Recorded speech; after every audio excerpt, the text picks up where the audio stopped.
ningependa kuambia wananchi wa Kenya, wale wa Baringo, msiusiwe uoga.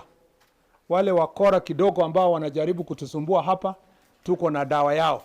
Na ya kwamba ni vizuri tukiwa hapa tunasherekea ya kwamba mabadiliko makubwa yametokea sana tangu tuanze operation Maliza Uhalifu.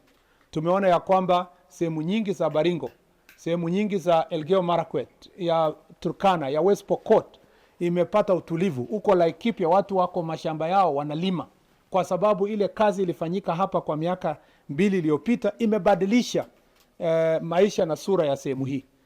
Haimaanishi ya kwamba tumemaliza wahalifu wote katika msituni hii, lakini sisi tunaendelea kupambana kuhakikisha ya kwamba tumemaliza hiyo uhalifu, na tunawatafuta hao wakora na tuhakikishe kwamba wameondolewa kutoka our society, because we want our people wakae kwa peace.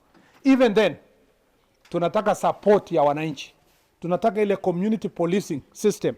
Hii support tunapata saa hizi, tunapata information from wananchi, tunataka tusongeshe ifike ile community policing system, and also conflict resolution committees.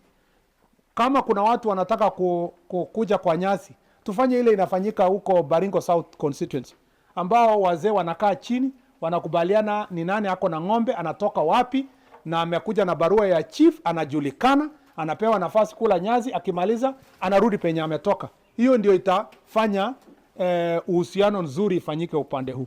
Ninawaomba pia viongozi wa sehemu hii, wale wamechakuliwa na wale wenye wako na nafasi na sauti ya kuweza kuongelesha wananchi, ya kwamba tusikue watu wanahubiri mabaya, tusikue watu wenye wanafanya propaganda, tukue watu ambao wanatafuta njia ya kuleta watu pamoja.